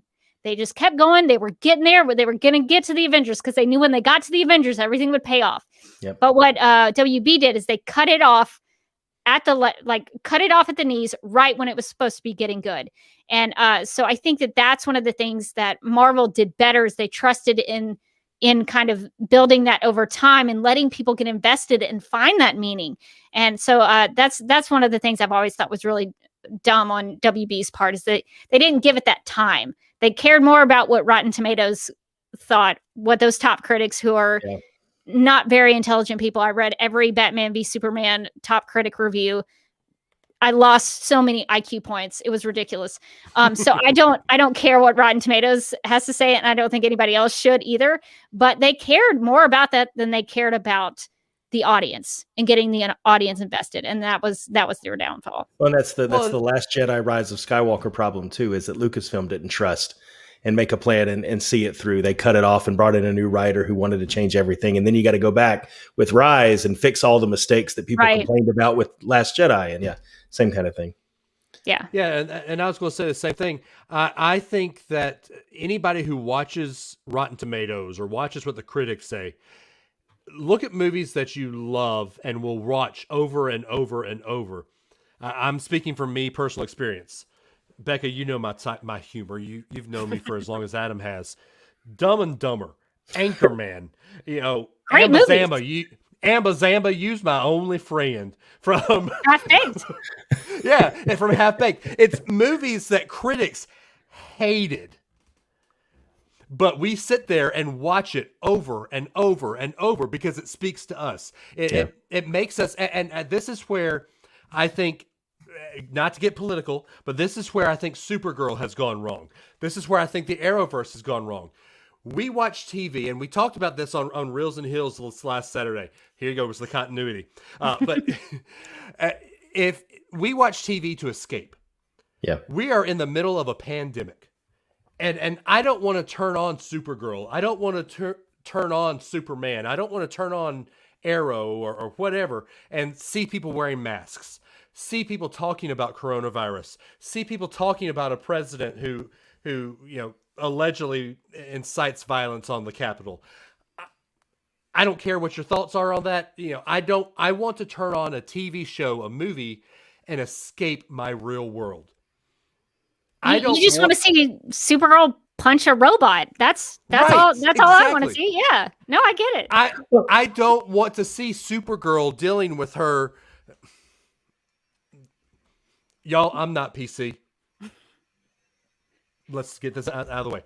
I don't want to see Supergirl dealing with her alphabet sister and dealing with a president who incites violence and dealing with a virus. I want to see Supergirl, like you said, who punches a robot, who talks to her cousin and tries to work with being an alien, but also being a reporter for Catcom or whatever.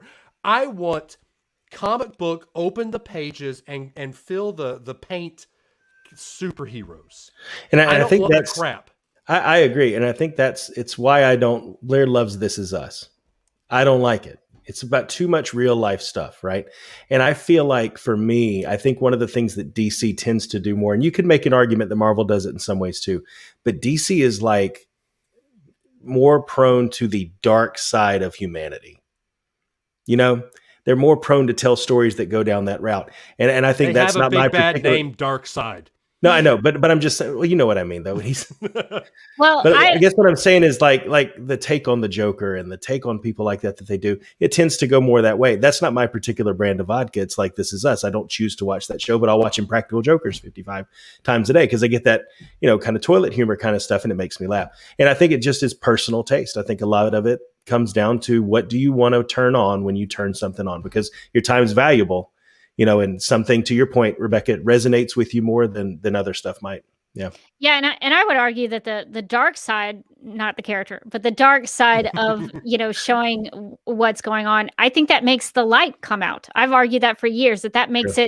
that makes it more hopeful. That's one of the things I love about the ending of Batman v Superman. Superman is dead. He's been punctured in the chest. His literal symbol for hope has been punctured and he is dead in the ground. And what I think is so cool about that ending is that, they have that chalking that says, if you seek his monument, look around you. That's done by the people of Metropolis. That's their message to each other. They're saying, Superman's gone. But if you want to see Superman, if you want to see a superhero, we can be Superman to each other. We don't need Superman. We can be Superman. We can act like him. And I think that's one of the most inspirational messages I've ever taken out of any superhero movie, any superhero TV show, of all the ones I've watched in my whole life. Sure. So I think you need a little bit of that darkness, some of that underbelly, that evil to come out, because that's when you really see the hope in it. And Dave, I just kind of want to go back to, I know you were referencing Alex Danvers on Supergirl. I'm okay with, seeing some of those storylines because Alex is such a good character. Alex for Kara, she is Kara's Supergirl. Kara's Supergirl, but her sister is her Supergirl, is somebody she looks up to. And so it kind of goes back to my point, is that I'm okay with whatever story you tell, as long as it's told well. And I think for Supergirl, the problem with their topical, however you want to say it, storylines, is that it's not written well. They did a whole storyline about an executive order that they then said they could repeal, which you can't. It has to be rescinded by another executive branch. So like they lectured me for a whole season of Supergirl and they didn't even understand how the government worked. So it was one of those things where it was like, okay, I get you have a perspective on this. I get this is what you want to do with this show, but at least do it well. At least tell a good story. So I think that's the downfall of a lot of these shows. And I've been frustrated with TV for the last 4 years because they've all done that. I watched the reboot of Murphy Brown and it was all, I don't want to get into it, but it was all Trump jokes. And I was like, do you not have anything else? in your wheelhouse to tell jokes about. So I think that's a really big problem, not just in superhero things. It's just TV across the board seems to have run out of creativity. You see every other day there's we're rebooting this now, or we're redoing this. And I'm like, okay, you have really scraped the bottom of the barrel because you don't have anything in your up your sleeve anymore. So unfortunately, sometimes that does creep into superhero movies and TV shows. But I think, again, if it's written well, I'll go with on any journey you take me on, as long as it's a good story. The only show I'm okay with rebooting is, to bring it back, is Home Improvement. Dear God, ABC, give me Home Improvement back, please. All right, so this is, Becca, I could go on for hours, and I think you can tell that this is a topic that we're going to have you back on to talk about. In fact, oh, sure. I will be coming back from Disney World on March 18th. So I know I'll be watching that on the airplane back. Maybe the week after or a couple of weeks after, if you don't mind, let's come back and talk Snyder Cut. Yeah. The last DC thing we need to talk about, because we do have some phone calls to get to on our birth line, 650 UAB show. Anyway, Vance Cope. Can we all agree Superman Returns is the worst DC movie ever and Brandon Roth was terrible? No, we cannot. I see your Superman Returns and give you Green Lantern. I'm trying to think of all the bad DC movies. I mean, Joss Whedon's Justice League is pretty up there. It's pretty up there. You have the Flash falling on Wonder Woman. You have jokes for no reason. You have a dark side mention that doesn't make any kind of sense. Yeah. You have Martha Kent calling Lois Lane thirsty and basically telling a joke that a 13-year-old would say, and she says it to her basically daughter-in-law. Yeah. So I don't know. I think Superman Returns at least has some redeeming qualities to it. The flight effects are really cool. There's a really nice romantic scene between Superman and Lois. There's that moment where the bullet hits his eye and bounces off. Mm-hmm. So Superman Returns has redeeming qualities. Joss Whedon's Justice League, there are basically no redeeming qualities to that movie. Yeah, I agree. So I think that's kind of been the black stain. I mean, I think I would put Justice League even under Batman and Robin. I probably would. Wow. So at the bottom of the heap, in other words. Batman and Robin at least tried to do a take on Batgirl and had, the Batman family, which was pretty cool. Sure. So yeah, Justice. I mean, you're not going to be able to beat Justice League in my book. Yeah, I think I nod my head so vehemently when we ask that question because, like I said before, I'm really protective of Superman, and I think that's where my instincts kick in and say, yeah, because I didn't like it. But let me ask you this then. So we've had three in the movies, at least 3 different takes on Lex Luthor at this point? Yes, in the movies, yeah. Right? Because we had Gene Hackman and we had Kevin Spacey and we had what's his face from Jesse Eisenberg. Yeah, I can't think of his name. And what do you think about those 3? If you had to pick one of those, I don't think that's something we've touched on. I actually thought Kevin Spacey was pretty good. All things that happened after that aside, I think in that movie he actually pulled off Lex Luthor pretty well. Well, he was basically he was basically playing Gene Hackman's character. That's true. Just in a different time span. I really loved Jesse Eisenberg's take because he was everything that I think about when I think about Lex Luthor. Now, some people would say, "Oh, he's like the Riddler because he had Jim Carrey's Riddler hair." And I'm like, what? Stop. Lex Luthor has had red hair in the comics and on Smallville. That's a part of his character. But, he had daddy issues. He probably murdered his father. They don't say it outright, but I kind of get that vibe that he probably murdered his father. Yeah. He's a mastermind, a criminal mastermind. He fools Superman and Batman, tricks them into fighting each other. The only person he can't outsmart is Lois Lane, which is the way it should be. And he also is a scientific genius. He's a science mastermind, and that's Lex Luthor to a T. He may not look like Clancy Brown from the Superman the animated series. He might not be the Lex Luthor in your head, but he is Lex Luthor, and I think he did such a good job. And it was the way they cast it, the way Zack Snyder chose to put Jesse Eisenberg in that role is actually really genius because Jesse Eisenberg's kind of like you put him against Henry Cavill, and it's like a little scrawny nerd up against this like jacked, jock football player.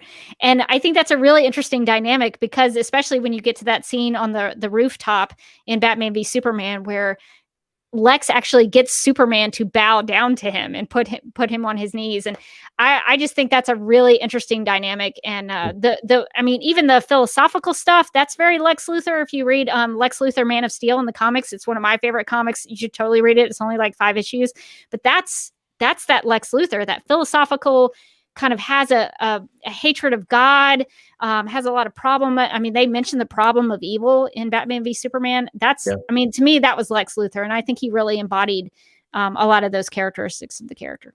Yeah. Can we all agree, first off, with Jesse Eisenberg, I was waiting on the Lex suit. We have to see him in the Lex suit some point in time, because if there's any Lex Luthor that's going to wear the Lex suit, it's going to be Eisenberg's Luthor. Because he has to. And I think it's story-wise something that you could do because he could make it out of Kryptonian armor. Some of that Kryptonian armor from the spaceship. If you want to see the Lexo suit, it is on Supergirl. It does make a couple of appearances on the show. Lily, that means I have to watch season 4 or 5 and 6. I would recommend starting season 4 kind of in the middle when John Cryer's Lex Luthor comes in. Talk about Lex Luthor's. He's a great one. John Cryer surprised everybody. And See, here's the deal. John Cryer is going to be that stupid idiot from Superman 3. And he can't play the Lex Luthor guy. No, trust me. I will tell you when Supergirl doesn't do something very well, John Cryer is not one of those things. He is very, very good in Supergirl. They lean on him a little too much, especially in season 5. He should have been out in season 4, but I think they liked playing with him too much that they brought him back. But the second half of season 4 is actually pretty excellent. Aside from the Russian collusion reference that they just had to get in there, the end of season 4, I give season 4 a lot of crap because it kind of deserves it. But the second half is really good with Lex Luthor. So I would recommend that. Yeah, I will say this real quick about Brandon Ruth, and then we can close this part out. But I feel like Brandon Ruth was a casting decision of who has, if we curl his hair like this right in front, who looks the most like Superman. And it's like George Clooney and Val Kilmer. It's like, if we put the cowl on, who has the chin? You know, and it's like just a purely visual, because I could see Brandon Ruth being maybe like a CW version of Superman, but I don't think on the big screen it held up. Well, he actually did play a CW version of Superman. I mean, I can see that, but not on the big screen. He's Adam. He is the best Adam. I mean, he embodies that character. Yeah. He's good as the Atom, but he did a good job with the Earth 96 Superman, as they call him, kind of that Kingdom Come. He had the Kingdom Come Superman symbol on his chest. He was very good in that. And I'll give Brandon Routh some credit. I think he was supposed to basically just imitate Christopher Reeve because that's the connective tissue to those movies. Yeah. But I thought he was really good. I thought he did a good job. He maybe wasn't as great a Superman. I didn't buy him as much as Superman, but I thought he looked the part. He was a good actor, and he's done a really good job at representing the character, which I think also to me means a lot because there have been some actors that I was disappointed with who did some things, and I was like, I don't know, man. I don't know that you need to be taking a picture flipping the bird in your Superman suit. I don't know that needs to be on the internet. But I think I've seen him like at panels and things, and he's such a good representation of the character. So it wasn't just like him in that movie and he was finished. He still represents Superman and that whole mythology just in the way he represents himself and the character. So I think that's awesome. As we end this, because we do have to get to our 2 calls, Adam, we got to get to the Virgil asked a question, and I think BK called in as well with a Star Wars question, our Star Wars take. But can we end on, we can all just agree that Jim Carrey was the best Riddler? Ooh. That's tough though, because I've watched Gotham and even good. Batman 66. You got to give it up for that Riddler. I forget the actor who played him. Why am I blanking on his name? Jim Carrey just played that methodical jokester of a guy that he didn't care if he was making you mad. And I don't know. Maybe it's my love for Jim Carrey. We've established that I love Jim Carrey. He's your Nike of comedians. He is. But to me, Jim Carrey embodies the Riddler. And I just think that was probably the best. It's Cesar Romero. We see Cesar Romero, I think he was Joker. Played Joker. Yeah, he was Joker. Who played Riddler? I'm blanking on his name. I just had to throw that up there. I'm not wrong. Come on, man. Van says, "How can Dave be wrong so often?" Those who are just listening, but I don't think you're wrong. I think Jim Carrey was an excellent Riddler. I don't know if he was the best. That's up for debate. Because I would argue that he was basically playing the Riddler from Batman 66, just turned up to 11. He took that version and kind of did his own take on it. But I will say I loved Gotham's take on it because it was so different. They played on, the Riddler's whole deal. When you hear like DC Comics people, like writers and artists talk about, he's the narcissism part of Batman's psyche. And right. he always kind of puts his riddles out there because he wants to get caught. He wants you to figure it out, so you'll come after him. Yep. And they played that really very, very interestingly on Gotham, where he sort of had like a split personality a little bit. And so it was a really interesting take on the Riddler. But I mean, Jim Carrey's Riddler is pretty fantastic. Yeah, and I even like Tommy Lee Jones's Two-Face. He might have been the epitome to me of Two-Face. No, he's not the epitome, but I know. I actually kind of like. Oh, you go. Frank Gorshin was Riddler. 66. Frank Gorshin, that's correct. Yes. Yeah, but and somebody here, Brian says that Robin Williams was almost Riddler. That is true. Give me Robin Williams as me Robin Williams as Riddler. Come on, that would have been awesome. No, that wouldn't have been awesome. We will debate about that. Okay, anyway, Adam, if you want to get a hold of the show, what's the phone number to do it? And then let's play the voicemails. Sure thing. It's 650 UAB show. Dial it up. You'll hear a brief message from us and then a beep. Dave, you're lying. Oh, beep. Thank you. Leave a voicemail for us, and 100% of the time we will play it on the show. Sometimes, Dave, I'm going to remove you from the stream. Hang on, give me 1 second. Do it again. Do it again. I dare you. There you go. All right. So 650 UAB show. Give us a call. Leave a message. 100% of the time we'll play it on the show. And here are the voicemails we have. Beep. Oh, so now you want to lean into the mic and put it right in your face, huh? I mean, here. Do you want me to do it like you want me to? Hey, everybody. My name's Dave. All right, guys, stay there, Dave. Comment in the comments if you think this is a better look for the show. All right, which one do you want first, BK or Virgil ask the question? Let's go with Virgil, and then we'll go with BK's. All right, here we go. Let me turn the volume up. Hey, guys. Maximum. Looking forward to another very interesting Turn it up. Like the last one. But here's this week's question. 200 years ago, the border between the U.S. and Canada had an entirely new country rise up. For a period of about 13 years, all of the area from the Mississippi River to the East Coast and a majority of Canada were part of the British Empire. Britain won the Canadian part from the French in the 7-Year War. And we all know what happened to change that for America. We signed the 1783 Treaty of Paris to claim independence and settle the land ownership. The border dispute between America and Canada left a portion of land where the residents declared their own independence in 1832. Another treaty was signed between British Canada and America in 1842 to bring that small country into the U.S. My question is, what was the name of this country? Come on, Dave, you're the history buff. I was going to say, I'm a history minor, and I don't even know this. Michigan.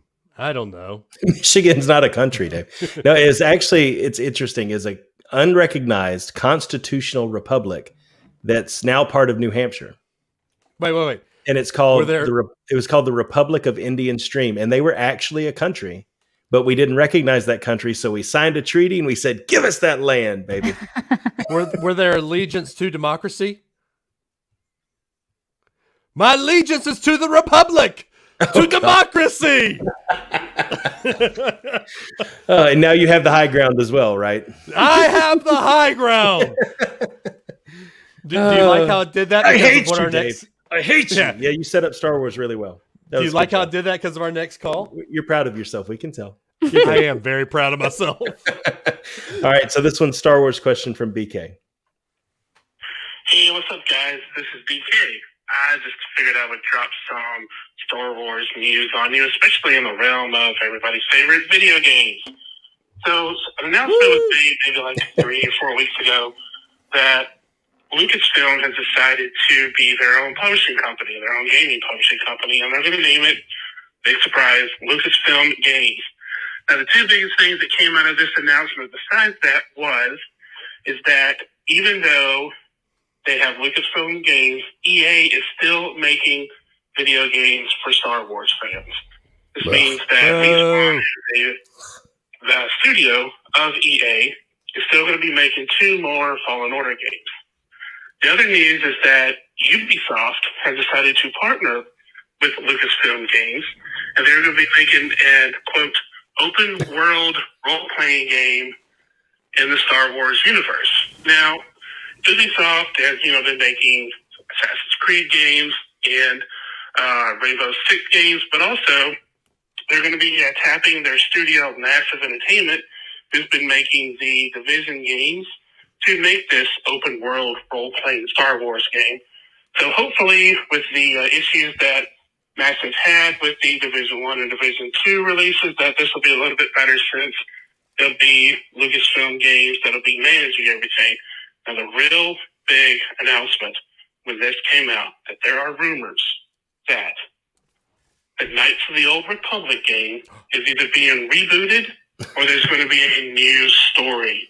So that game, if folks who don't remember, was on the original Xbox, and in my opinion, was the best Star Wars game that was ever made. Now, the real big news about this rumor is that even though, like I said before, EA is still part of the Star Wars game universe, the studio that made Knights of the Old Republic, BioWare, is not going to be part of this reboot / remake, whatever it is they're calling it. So it'll be interesting to see what they decide to go with or who they decide to go with.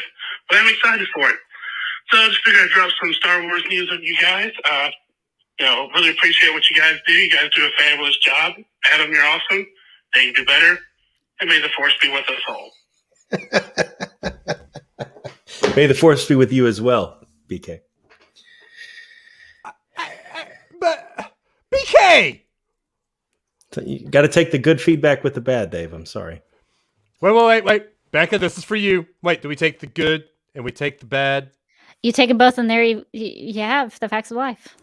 There you go. which I've heard rumors of them rebooting that. I'm like, oh my gosh.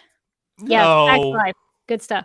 Good on Lucasfilm, though, for not making something called Lucasfilm Plus at this point. Everything else is Plus. So Lucasfilm Games may not be creative, but it's not Lucasfilm Plus. So yeah, good on those guys.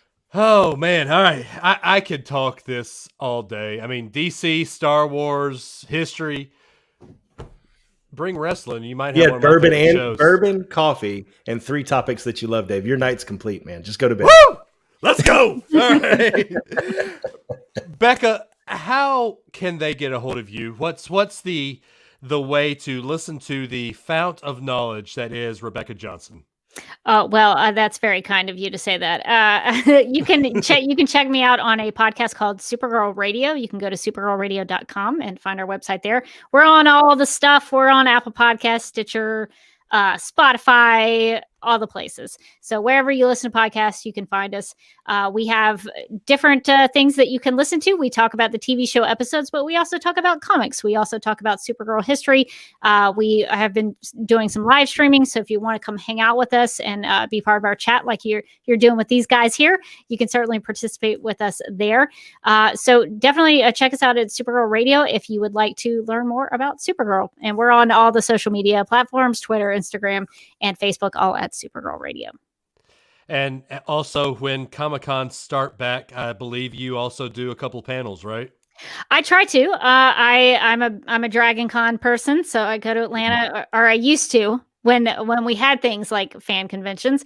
I used to go to Dragon Con every year, and so I would usually try to do a Supergirl panel at least.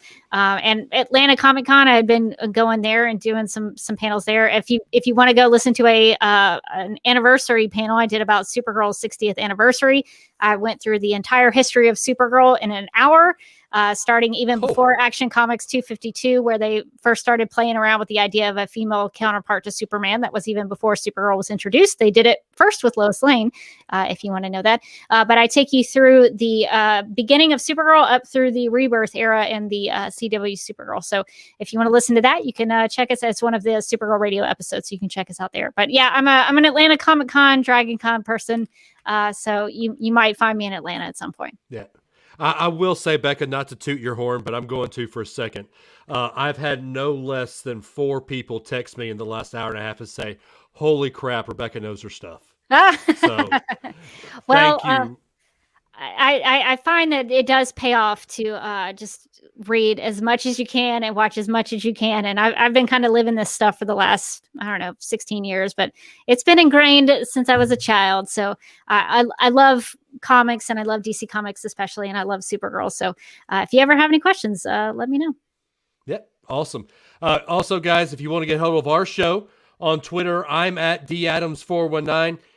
He is blank. He doesn't have a Twitter. No. On the show itself is at Not Related Bros on Instagram. I'm at DAdams419. He is at Runtime Run. We are also Unrelated at Birth. Guys, Facebook, just search Unrelated at Birth. If you want to enjoy the chats that we have, look for the Facebook fan group, Unrelated Birth fan group. Patreon.com/unrelatedbirth. There might be some changes coming to the Patreon. I will get a hold of all the patrons that we've got, all of our siblings. Guys, I say it every week. There is not going to be a cool quote this week. I could say up and away, faster than a speeding bullet, louder than a locomotive, able to jump a single, louder. To jump. Sorry, I'm you could use Supergirl's motto, hope, help, and compassion for all. So there you go. That's her thing. There you go. Well, we'll leave you with hope, help, and compassion with all. Thank you, guys. We love y'all. We mean it. It is not just a tagline we say at the end of the show. Everybody that sit here and listened to us so far for an hour and 47 minutes, Adam and I would be having a conversation like this with Becca any day of the week and Sunday, just because this is something that we geek out about. The fact that y'all, we've had a bunch of people sit here, comment with us, and hang out with us. That means the world to us. So thank you so much. We love each and every one of you that have done it. Adam, take them home. Yeah, thank you guys for giving us some more of your time yet again this week. Thank you, Rebecca, for being on the show. We appreciate it. Thanks for having me. Yeah, sure. And thank you to the Hanging with Web crew for letting us be part of the family. We're excited to see what happens from here. And we'll catch you again, guys, next week. And remember, we love you, but not as much as Jesus does. Be kind to one another. And we'll see you again next week. Bye, guys. And we're out. And now we can have a little debrief. Watch this. With everybody's still on. Watch this. Who is this? Is That's that you? me. Hang on, let me take the brand off so we can see everybody. Ian has the Superman S curl. Love it.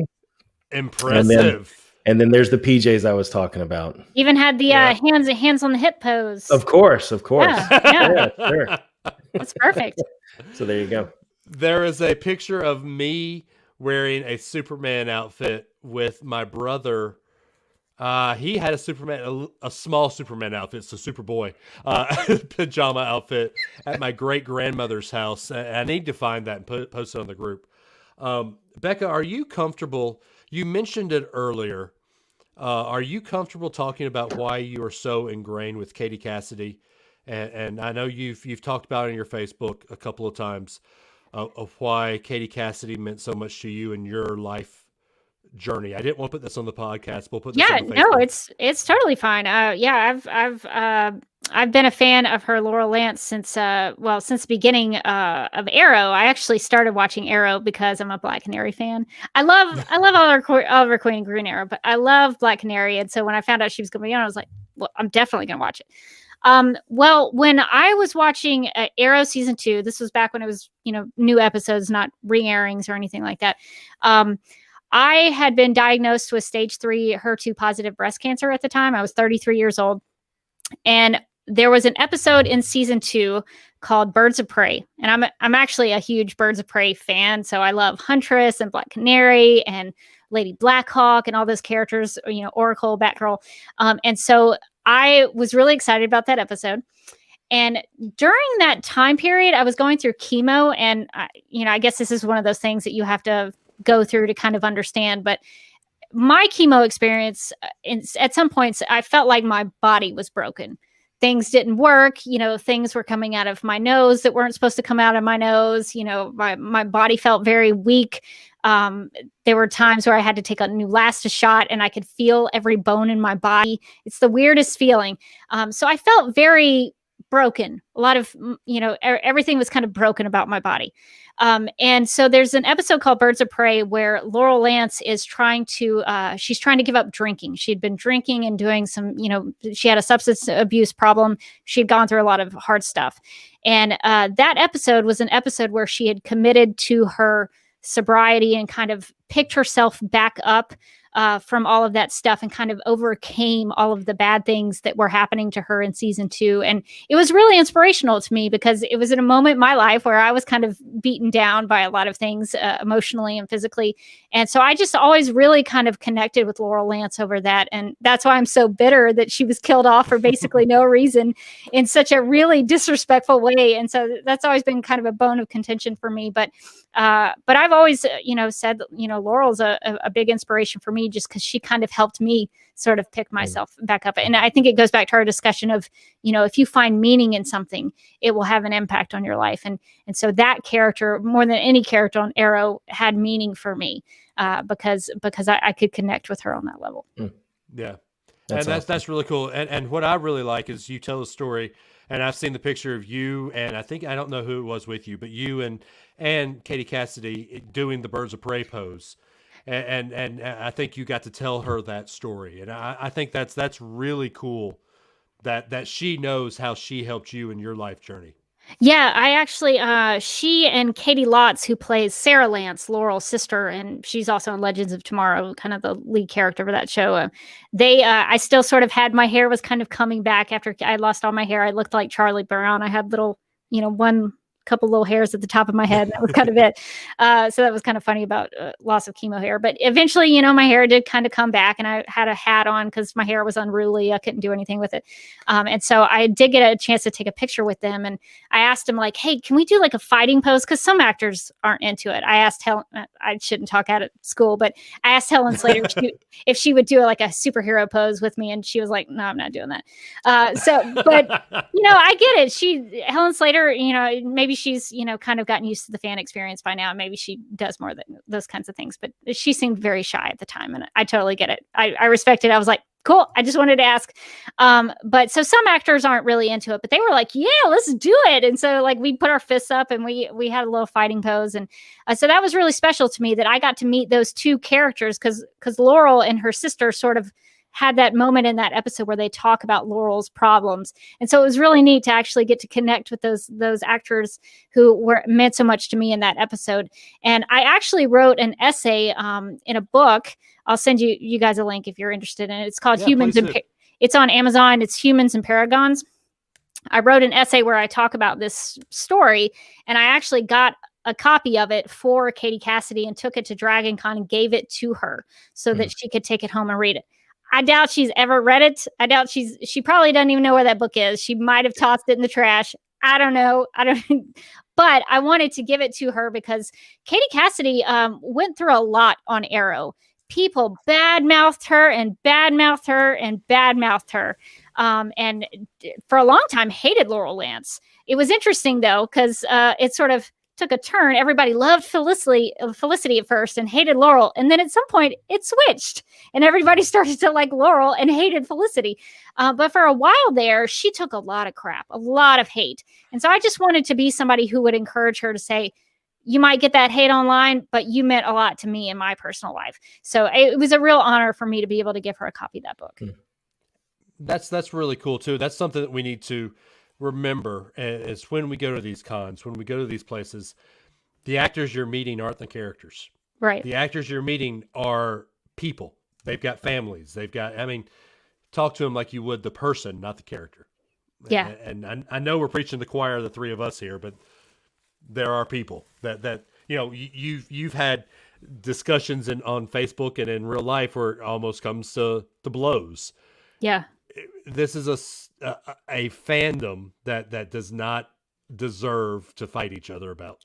Well, I think that's the other thing too, is you don't ever know what someone's true, like you said, meaning they get from it. You don't know their true reason for liking something as much as they do.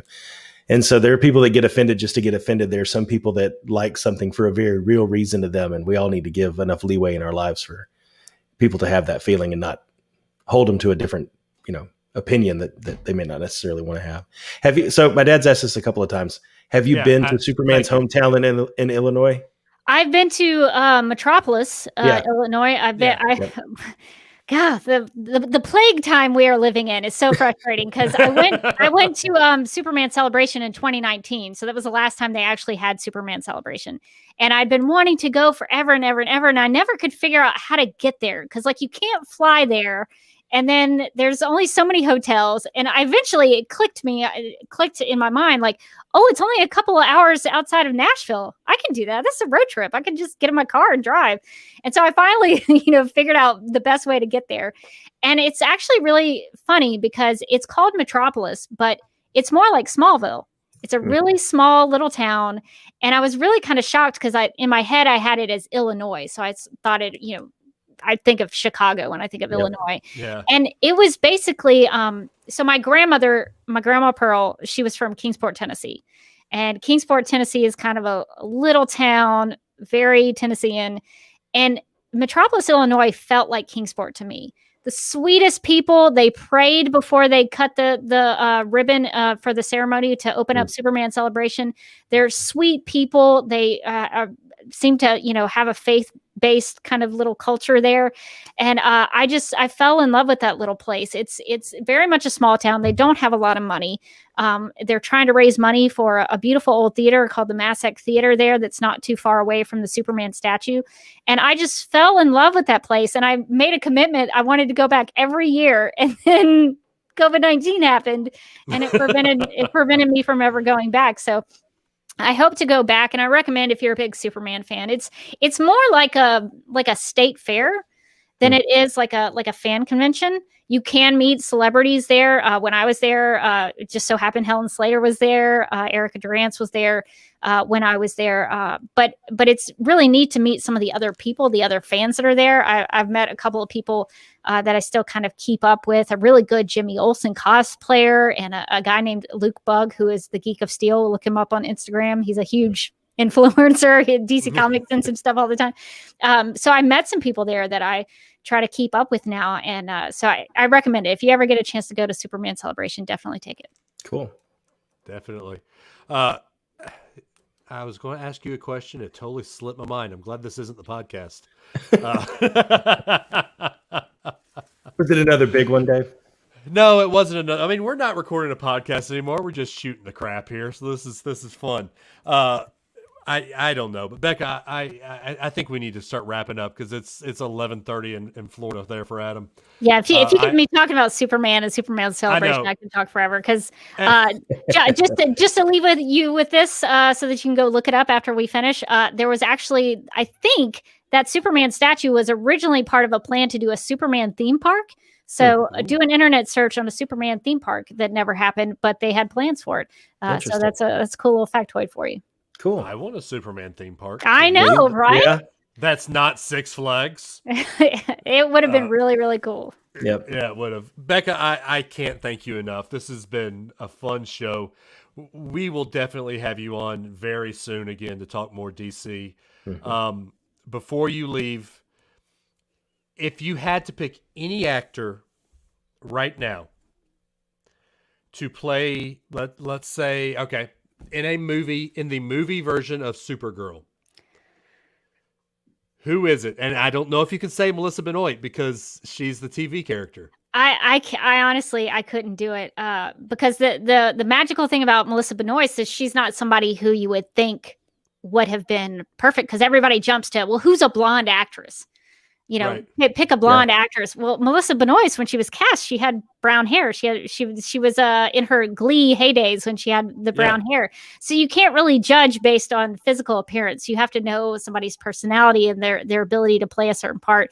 And it's going to be tough for whoever puts those red boots on next, because Melissa Benoist, I mean, we've all had all the live action Supergirls have been excellent. Even the voice actresses for her have all been so good. We have not had a bad Supergirl, in my opinion, yet.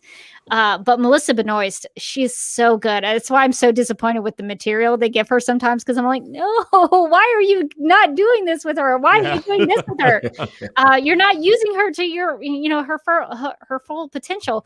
But she's such a good actress, and she can do anything, and she really embodies the character so well. So it's going to be a tough act to follow, no matter who it is. But I honestly couldn't pick one.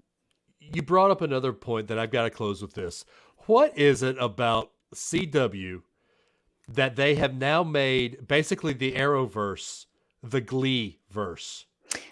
Yeah, it does seem like that. Grant Gustin came from Glee, and Melissa Benoist did. Even the Darren Criss played the oh my gosh, why am I blanking? The Music Meister. In the duet crossover between Supergirl and the Flash, which I highly recommend. It's very good. And also, isn't the Toy Master's son? He's got a major role. Why can't I think of his name? Well, Jeremy Jordan, who played One Shot. He was not on Glee, but he is a very famous Broadway actor. He's a musical theater guy. He's very talented. So he actually left the show at the end of season 3 to go back to Broadway, because I think he missed being on stage. Well, that shows you when I stopped watching the show. So. And if you're going to bring up Jeremy Jordan, you have to talk about Laura Benanti, who played Allura in Allura and Astra, Supergirl's biological mother and aunt, twin sisters. She is a very famous Broadway actress and singer and performer as well. So there's a lot of musically gifted people in the Arrowverse, and I think they've tried to take advantage of that occasionally. Yep. Exactly. I loved that musical episode. I mean, that I'm a musical guy. I love music, and so that was pretty fun to me. You got to watch it just to see Melissa Benoist sing Moon River. It's wonderful. Oh, it was great. It was very great. Good. Yeah. All right, Becca, appreciate it so much. Guys, thank y'all for this has been one of our longer lives, but this has been fun. It's good though. Thank y'all so much, guys. We will talk to y'all next week. Y'all have a good week. See y'all later. Bye, everybody. Bye.